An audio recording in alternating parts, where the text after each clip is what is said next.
네, 앞서 말씀을 드렸듯이 지금 뭐 경기 침체에 대한 우려가 많아질 수밖에 없죠. 지금까지 무역 전쟁이다, 브렉시트다, 우리의 투심을 흔들던 그런 많은 이야기들이 지금 거의 결말을 향해서 치닫고 있다 보니까 무역 전쟁이 지속 중인 상황에서 누가 그 투자를 갖다 결정하겠어요. 앞으로 해결될 거니까 투자해라고 자신 있게 할 수 있는 사람이 별로 없죠.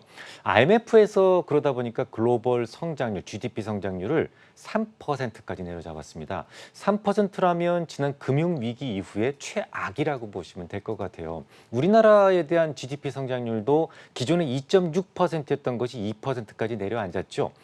뿐만 아니라 뭐 미국의 ISM 제조업 지수, 이건 ISM 지수 제조업 지수는 경기 선행 지수를 구성하고 있는 요인입니다. 미래에 대한 어떤 그 미래 경기 상황에 대한 어떤 그 예측 능력을 가지고 있다라고 인정되는 건데요.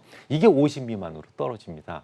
그리고 뭐 미국의 소비도 지금 위축되기 시작을 했다. 이제 고용도 지금까지는 타이트했는데 점점 그 시간을 갖다가 좀 이렇게 나눠서 쓰는 쪽으로 가고 있다. 그러니까 시간을 좀 줄이고 있다. 노동 시간을 줄이고 있다라는 그런 보고서도 있었죠. 게다가 중요한 것, 지난 주말에 우리나라 시장을 잘 가다가 뚝 떨어뜨렸던 이유, 바로 중국이 GDP 성장률을 6%까지 내려잡았습니다. 이 6%라고 한다면 이제 GDP 성장률에 대한 그런 집계를 시작한 것이 1992년도인데요. 1992년도 이후 최악이라고 보시면 되겠습니다. 아무래도 지금까지 이 G2라고 하는 두 개의 굉장히 중요한 경제 주체가 싸움을 하다 보니까 서로 좀 이렇게 투자를 미루면서 이런 현상이 벌어지게 된 것이죠. 이번 주에 JP 모건의 실적 발표가 있었는데요. 실적 발표하고 나서 제레미 다이먼 CEO가 기자들과 이제 기자회견을 합니다. 여기서 무슨 말을 하냐면 분명히 미국은 침체에 들어오게 될 것이다. 지금까지 투자를 할까 말까 이걸 고민하고 있었는데 이제는 투자를 안 하는 쪽으로 마음을 굳히고 있다. 그래서 조만간 미국 경제는 침체를 보게 될 것이다라고 아주 예언을 하게 됩니다. 거기에 대해서 이제 기자들이 질문을 하죠. 그러면 침체가 언제쯤이라고 예상하느냐? 그랬더니 이렇게 이야기를 합니다. 너무 멀지 않은 시기에 조만간 침체를 보게 될 것이다라고 이야기를 해요. 야, 이렇게 되면 상당히 두렵습니다. 일단 제레미 다이먼이라고 한다면 JP 모건의 CEO예요. 다른 그런 그 하우스들하고는 조금 격이 다른 상당히 좀 지금까지 적중력이 높았던 JP 모건에서 그렇게 이야기를 했다면 이건 좀 진중하게 들어야 되는 게 아니냐는 생각도 가지고 있고요. 또 보통 GDP 성장률이 2분기 연속 좀 이렇게 악화된다면 그걸 기술적 침체에 왔다라고 우리는 판단을 하는데 지금이라도 빨리 현금화 시켜야 되는 거 아니냐. 주가가 좀 어느 정도 바닥에서 올라왔는데 지금이라도 현금화 시켜야 되는 게 아니냐라는 생각을 하실 수가 있습니다. 그래서 오늘 제가 여러분들께 말씀드릴 것은 침체에 대한 이야기예요. 그런데 이 전격적으로 말씀을 드리기 전에 최근에 제가 직접 겪었던 실화를 좀 하나 말씀드리도록 하겠습니다. 저는 지난 한 20-30년 동안 자정에 일어났어요. 자정 전후로, 밤 12시 전후로 일어났는데 제가 이렇게 일어나니까 사람들은 이렇게 질문을 하세요. 미국 시장 보시려고 그 시간에 일어나시는군요. 라고 질문을 많이 하세요. 그건 아니고요. 미국 시장은 뭐 새벽에도 볼 수 있습니다. 그런데 사실 이 남자 인생에서 저녁 6시 이후는 상당히 소비적이거든요. 술 먹고 친구 만나고 떠들고 담배 피우고. 그래서 제 인생에서 별로 불필요한 시간이라고 생각이 들어서 이른바 자산 재배치를 한 거예요. 남들이 떠들고 놀 때 난 그냥 자버리고 그리고 조용할 때 좀 일을 해보자. 뭐 이런 취지로 시작을 한 건데요. 몇십 년 지나서 보니까 그때 제가 했던 생각이 전적으로 옳았다는 생각은 안 듭니다. 하지만 한 가지, 남들에 비해서 한 2배 정도는 인생을 더 산 것 같다라는 생각은 합니다. 아무튼 지금도 저는 새벽 1시 정도 되면 오토바이를 타고 사무실로 향합니다. 삼성동에 있는 사무실로. 그런데 얼마 전에 새벽 1시에 이 취객 한 명을 제가 충돌할 뻔한 적이 있어요. 이 테헤란로가 거의 중앙분리대가 돼 있거든요. 좀 어둡습니다. 근데 그 시간에 그 중앙분리대에서 사람이 툭 튀어나올 거라는 것을 예상할 수는 없었어요. 정말 다행히도 제가 운동신경이 뛰어나다 보니까 간발의 차이로 사고를 모면할 수 있었습니다. 근데 만약에 그때 사고가 났더라면 이건 정말 예측이 안 되는 거잖아요. 예측할 수 없는 위험이었고 사고가 났더라면 저를 비롯해서 사고 당사자는 상당한 위험에 인생에서 상당한 위험에 빠져들 가능성도 있었을 뻔했습니다. 아무튼 그 이후로 저는 1차선 안 타요. 그리고 항상 새벽에는 택시를 뒤를 졸졸졸 따라가는 그런 보수적 운전자가 됐는데요. 이런 위험을 좀 미리 예측할 수 있는 방법은 없을까요? 뭐 예를 들어서 8월 22일 자정을 전후로 해서 어떤 술 취한 사람이 중앙분리대에서 뛰어나올 것이다. 피해라. 이렇게 좀 예측해 줄 수 있는 사람이 과연 있을까요? 물론 없습니다. 이런 위험은 예측이 안 되는 위험이고 한 번 빠지게 되면 정말 치명적인 타격을 받을 수 있는 위험이죠. 반면에 그냥 예측이 가능한 위험도 있어요. 요번 태풍 하기비스에서 이제 일본 재난청에서 이렇게 얘기를 했다 그래요. 정부가 너희들 목숨을 구해줄 거라고 생각하지 말고 스스로 최선을 다해서 목숨을 지켜라라고 말이죠. 75명 이상 사망을 했다 그러죠. 아무튼 이런 태풍이 올라오거나 이런 것들은 예측이 가능하고 어느 정도 방어가 가능합니다. 뭐 비옷을 입는다든지 높은 곳으로 간다든지 지하철을 찬다든지 이런 식으로 조금 조치가 가능해요. 그래서 전혀 예기치 못한 사건도 있지만 예상할 수 있는 그런 위험도 있다라는 것을 일단 전제로 하고 본격적으로 오늘의 주제를 시작하도록 하겠습니다. 저는 이제 저희 마님한테 나쁜 놈이라는 얘기를 가끔 듣습니다. 근데 저같이 신사적인 나쁜 놈도 있지만 이춘재 씨처럼 좀 무서운 나쁜 놈도 있거든요. 근데 이게 지금 혼용해서 쓰이면 안 되는 나쁜 놈이잖아요. 경기 침체도 마찬가지입니다.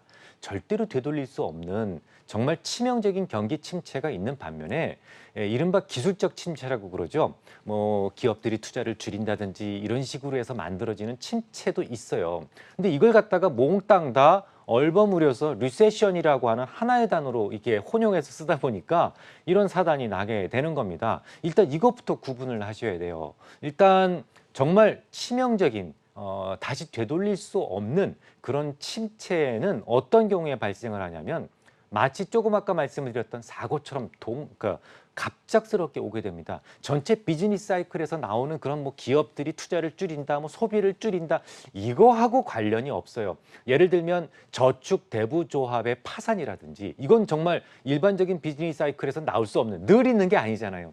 또 미국의 부동산 위기라든지 이것도 모든 위기 상황이 오는 게 아니잖아요.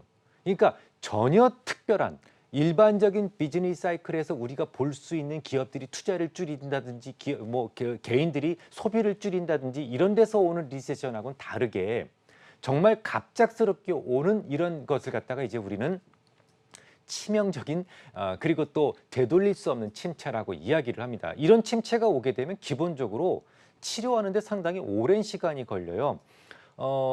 왜 그러냐면 일반적으로 이런 침체가 오게 되면 이게 지금 예상했던 것들이 아니기 때문에 경제 주체들이 예상했던 부분들이 아니기 때문에 준비가 안 돼 있어요. 그리고 항상 은행이라든지 이런 소위 금융기관들이 동시에 위험에 빠지는 이른바 시스템 위기가 동반됩니다. 그래서 시스템 위기 때문에 치료되는데 굉장히 많은 시간이 걸려요. 보통 몇 년은 기본이고 길게는 10년 이상 가는 경우도 있습니다.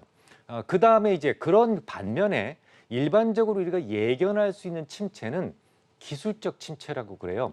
이 기술적 침체는 금방 우리가 치료가 가능하기 때문에 오래 가지 않고 그리고 뭐 침체 기간도 점점 짧아지고 있습니다. 지금 최근에는 뭐 석 달에서 6달 수준으로 짧아졌다라는 이야기들도 나오고 있어요. 왜 그러냐면 예고가 되어 있기 때문에 준비를 한다는 거죠. 태풍 올라와 그러면 일단 기본적으로 우리는 어떻게 해야 되겠다라는 생각을 가지고 있잖아요. 그래서 예보가 나오고 나면 그다음부터는 경제 주체들의 조치가 들어갑니다. 방어를 하려는 조치가 들어갑니다. 그래서 그 침체에 빠지는 시기도 굉장히 짧고 뭐 그냥 무시할 수 있을 정도라는 얘기죠. 조금 주가 빠지다 말기 때문에 그런 침체는 우리가 매수하는 침체다라는 것이죠. 실제로 최근에 미국의 연준은 금리를 올리는 스테이지에 있었어요. 긴축하다가 무역 전쟁이 이거 쉽게 끝날 것 같지 않다라는 생각이 딱 드니까 방향을 바꿨죠. 그러니까 긴축하다가 금리를 낮추는 쪽으로 내리는 쪽으로 생각을 바꿨습니다. 이게 조치거든요. 앞으로 경제가 안 좋아질 것 같아라는 생각이 들어서 조치를 하는 거예요. 그뿐만 아니라 이번 주에 굉장히 중요한 조치를 추가적으로 또 발표를 합니다. 이 무역 전쟁과 관련된 이슈에 집중하느라고 좀 가려져 있던 굉장히 중요한 뉴스인데요. 언론에서는 별로 그렇게 떠들지 않는 그런 중요한 뉴스인데요. 어떤 뉴스가 있었냐면 연준에서 지난주에 이렇게 이야기를 합니다. 아직 결정되진 않았지만 내부적인 논의를 거쳐서 늦어도 11월 중순 이내에는 자산 매입을 재개하겠다. 다시 자산 매입을 재개하겠다. 굉장히 중요한 뉴스거든요. 이게 어느 정도 양을 갖다 매수할 것인지에 대해서는 아직 드러난 바는 없어요. 하지만 추정은 가능합니다. 대충 추정을 해보면 여러분 제가 몇 주 전부터 그런 말씀을 드렸었죠. 레포 거래를 통해서 유동성을 공급하고 있다라는 말씀을 드렸었는데 레포 거래를 통해서 이미 2천억 달러 이상의 유동성이 시장에 공급이 됐습니다. 유동성 공급이 된 거죠. 그리고 이제 또 중요한 것인데 지준이라는 것이 있어요. 지준. 지준이라는 게 뭐냐면 은행들이 돈을 빌려주기도 하고 예금도 수탁을 하잖아요. 그럼 예금 있는 걸 몽땅 다 빌려주고 나면 누가 나 예금 찾으러 왔어요. 그러면 어떻게 돈을 다시 내줘야 되는데 은행은 신용 가지고 먹고 사는데 지금 다 빌려줬으니까 없어. 나중에 와. 이럴 수는 없잖아요. 그래서 일반적으로 지급을 준비하기 위한 돈, 그걸 지준이라고 합니다. 이 지준이 소위 적정 지준이라는 게 있어요. 지금 미국이 지준이 1조 4천억 달러 미만으로 떨어졌었거든요. 적정 지준 밑으로 떨어진 겁니다. 그래서 이걸 적정 지준으로 끌어올리기 위해서 연준은 지금까지 한 1,000억 달러 정도를 자산 매입을 했어요. 하지만 이것 가지고 어림도 없습니다. 턱없이 부족합니다. 연말에도 자금 수요가 있고 하기 때문에 앞으로도 2천억 달러 정도는 자산 매입이 필요하다라고 저는 생각을 해요. 그리고 이제 또 한 가지 지난 8월 24일 날 제가 말씀을 드렸었죠. 미국의 재무부가 채권 한도라는 게 있는데 채권 한도를 열어준 게 아니에요. 한시적으로 유보만 되어 있는 상태입니다. 그래서 장기채로 운영이 안 되고 지금 계속 단기채를 발행하고 있어요. 그것이 단기 금리를 급속 속등시켰던 이유가 됩니다라는 말씀 드렸던 거 기억하시죠? 8월 24일 방송에서요. 그런데 이제 재무부에서 올해 말까지 필요한 자금, 그러니까 예치금이라고 그러죠. 이게 한 1,100억 달러 정도 되기 때문에 이게 계속 발행될 가능성이 높습니다. 그 다음에 마지막으로 미국의 달러는 기축통화죠. 이 기축통화이기 때문에 전 세계 GDP가 늘어나는 것만큼 통화량이 그만큼 공급이 됩니다. 이게 아마 한 1,300억 달러 최소한 되지 않을까 생각이 돼요.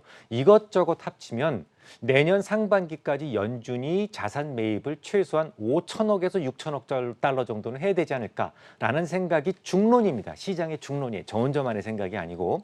그렇다면 여기서 또 이상한 생각이 또 들 수가 있어요. 야, 5천억 달러, 6천억 달러면 이거 대단한 양인데 당연하죠. 지난 벤 버냉키의 시대 때 2차 양적 완화 때 투입된 유동성의 양이 6천억 달러였습니다. 그러면 적지 않은 달러가 또다시 시장에 들어온다라는 얘기죠. 그러다 보니까 시장에서는 어떤 얘기들이 오가냐면 야, 이거 양적 완화 아니야? 연방준비제도에서 이미 경기 침체를 인정한 거 아니야? 이런 생각을 많이들 하십니다. 근데 제 생각은 그렇지 않아요. 양적 완화는 아니고 보험적 차원에서의 어떤 조치라고 저는 생각을 합니다. 두 가지 이유가 있어요. 첫 번째는 뭐냐면 연준에서 어떤 양적 완화에 대한 규모를 정하거나 아니면 기간을 정한 적이 없어요. 일반적으로 양적 완화라고 하는 것은 그러니까 중앙은행이 할 수 있는 여러 가지 도구들이 있어요. 경기가 안 좋아진다 그러면 금리를 낮춘다든지 아니면 지급준 비율을 낮춘다든지 아니면 공개 시장에서 조작을 한다든지 여러 가지 방법이 있거든요. 그런데 양적 완화라고 하는 것은 최후에 쓰는 방법이에요. 이미 지금 사고가 딱 터져서 돌이킬 수 없는 침체가 발생을 했을 때 사후적으로 이걸 갖다가 보호하기 위해서 신권을 발행을 해서 쏟아붓는 것이 바로 양적 완화거든요. 그런데 이 양적 완화는 대부분 어떤 식으로 전개가 되냐면 나 얼마만큼 쏟아부을 거야. 그리고 언제까지 예를 들어서 내년 8월까지는 계속해서 매달 250억 달러에 한 500억 달러의 양적 완화를 시행하겠다라고 구체적인 계획을 밝히는 것이 원칙입니다. 그런데 이번에는요. 그런 게 없어요. 뭐라고 얘기를 했냐면 주말에 연준 부의장도 그렇게 이야기를 했습니다만 정해진 경로가 없다. 지금 정해진 경로가 전혀 없고 매월 9일 날 양적 완화의 규모를 계산해서 발표하겠다라고 이야기를 합니다. 놀랍죠? 이걸 양적 완화라고 보면 안 되는 거예요. 여러분도 그럴 수밖에 없는 게 중미 간의 무역 전쟁이 어떻게 될지 아시겠습니까, 여러분? 트럼프 대통령은 이번에도 좋게 끝날 거다라고 얘기를 했긴 했는데 뭐 잘 얘기하다가 막판에 뒤집혀진 게 지금 한두 번이 아니잖아요. 시장에서 그걸 믿을 수는 없죠. 그러니까 끝까지 뚜껑 열어봐야 한다는 분위기예요. 그러니까 지금 당장 어떻게 될지 모르니까 조금 더 무역 전쟁과 관련돼서 더 위축되면 조치를 더 키우겠다는 의미를 가지고 있거든요. 이건 마치 비가 오는지 보자. 부슬비 내리면 우산으로 충분하고 만약에 폭우가 내린다면 우비와 장화를 준비하겠다. 뭐 이렇게 여러분들이 해석을 하시면 될 것 같습니다. 두 번째 이유는 장기채 매입이 아니라 단기채 매입이라는 거예요. 이거 굉장히 중요하거든요. 양적 완화의 본질은 장기채 매입입니다. 쉽게 말씀드려서 장기채를 매수한다는 얘기는 장기채가 가격이 올라가고 장기채 금리는 떨어진다는 얘기죠. 장기채 금리가 바로 조달 금리예요. 기업들이 돈을 빌리면서 단기채로 빌리지 않습니다. 장기채로 빌리죠. 그러면 장기채 금리가 곧 조달 금리, 기업들이 이렇게 체감할 수 있는 조달 금리예요. 그러니까 양적 완화라고 하는 것은 장기채를 매수해서 장기채 금리를 떨어뜨려서 기업들의 조달 금리를 낮춰 줌으로써 투자를 유인하겠다라는 그런 아주 중요한 의미를 담고 있거든요. 그런데 이번 연준의 발표를 보면 장기채 매입 계획은 없어요. 단기채입니다. 제 생각이 맞다면 이게 지금 일그러진 일드 커브를 정상화시키겠다는 의도를 가지고 있지 않나라는 생각을 하고 있습니다. 역시 지난 8월 24일 말씀을 드렸었죠. 왜 일드 커브가 인버전 됐는지에 대해서 제가 자세하게 말씀을 드렸어요. 미국의 재무부가 어쩔 수 없이 단기채로 운용할 수밖에 없고 그 과정에서 단기채를 계속 만들어내다 보니까 단기채 가격이 떨어지고 단기채 금리가 올랐어요. 그것 때문에 일드 커브가 스티프해지지 않고 이렇게 인버전되는 그런 모습을 보여주고 있습니다라고 말씀을 드렸었어요. 이걸 왜 바로잡아야 되느냐? 뭐 많은 기존의 경제학자들이나 많은 기존의 금융 전문가들은 아주 이구동성으로 말하는 게 있어요. 일드 커브가 뭐 험블되거나 혹은 인버전 됐을 때 그 이후로 얼마 가지 않아 반드시 침체가 왔다라고 믿고 있죠. 그러다 보니까 어떤 생각이 들어요? 앞으로 침체 올 것 같아. 더 투자할 수는 없어. 투자해서는 안 돼. 지금은 움츠릴 때야라는 생각을 한다라는 거죠. 그래서 이 생각이, 그러니까 사회가 전반적으로 가지고 있는 생각을 다시 되돌려 놓으려면 지금 꺾여 있는 커브를 정상화시켜야 된다는 생각을 했을 겁니다. 그래서 단기채를 이제 계속 구매를 하게 되면 단기채 가격이 올라가고 단기채 금리가 떨어지면 이렇게 그 인버전 됐던 일드 커브가 다시 되돌아서는 스티프해지는 그런 모습을 볼 수 있다라고 생각을 했던 거예요. 실제로 연준의 발표가 딱 있자마자 정말 재밌는 일이 벌어집니다. 지금까지 지난 5월 달 이후로 이게 인버전 된 이후로 일드 커브가 거의 변화가 없었거든요. 근데 딱 발표하자마자 2년물과 10년물의 스프레드는 16베이스 포인트까지 확장이 됩니다. 그리고 이제 3개월물과 10년물은 뭐 그때부터 지금까지 한 번도 정상화된 적이 없었는데 그날 정상화로 되돌아왔어요. 그러니까 이것만 보더라도 분명히 연준의 의도는 무슨 양적 완화하고 관련이 없고 보험적 측면에서 그리고 일그러진 일드 커브를 바로잡기 위함이다라는 생각이 듭니다. 정리해보죠. 아무래도 지금 무역 전쟁이다, 뭐 브렉시트다 이런 것이 거의 말단에 오다 보니까 기업들의 투자도 위축돼 있고 그러다 보니까 많은 그런 그룹급 인사들의 경기 침체에 대한 우려감이 많이 나오고 있는 상태입니다. 하지만 그런 경고가 나오고 있다라는 것 자체가 돌이킬 수 없는 침체는 아닙니다. 이건 기술적 침체일 뿐이고요. 기술적 침체라는 것은 결국은 약이 있다라는 것이죠. 계속 침체 국면으로 간다면 약은 계속 투여됩니다. 연준이 올리던 금리를 내리기 시작했지만 이것 가지고 안 되니까 유동성을 더 공급하겠다. 이거 가지고 안 되면 정말 양적 완화가 들어갈 수도 있는 거거든요. 그래서 예고된 침체는 겁먹을 필요 없다. 예고된 침체에 여러분들이 주식을 다 팔고 금이나 안전자산으로 갈 필요가 없다. 이것이 첫 번째 오늘 결론이고요. 두 번째 결론은 달러입니다. 달러는 결국 하락할 가능성이 높아졌습니다. 이게 지금 5천억 달러 이상이라면 작은 양이 아니거든요. 근데 이제 보통 달러에 대해서 공급을 하기 시작을 하면 달러가 흔해지는 거죠. 달러 가치가 올라갈 수가 없어요. 그래서 앞으로 달러 가치는 떨어질 가능성이 높다라는 생각이 들고 실질적으로 연준이 이거 발표하고 나서 달러 인덱스는 97점 몇 가지 떨어졌죠. 99였던 것이 많이 떨어지고 있어요. 그리고 앞으로 달러는 더 떨어질 가능성이 높고 어떤 독특한 새로운 악재가 도드라지지 않는 한 달러는 중장기적으로 약세를 보일 가능성이 높다는 생각이 듭니다. 그래서 달러 구매를 지금 계획하고 계신 분들은 조금 뒤로 미루어 주시는 것이 좋겠다는 생각이고요. 자, 마지막으로 달러가 떨어진다라고 한다면 뭐가 올라갈까요? 당연히 피지컬 에셋, 즉 실물 자산이 올라가게 돼 있어요. 그러니까 실물 자산에 대한 포트폴리오 비중을 여러분들이 좀 조절을 하셔야 되겠다. 이것이 오늘 세 번째 결론입니다.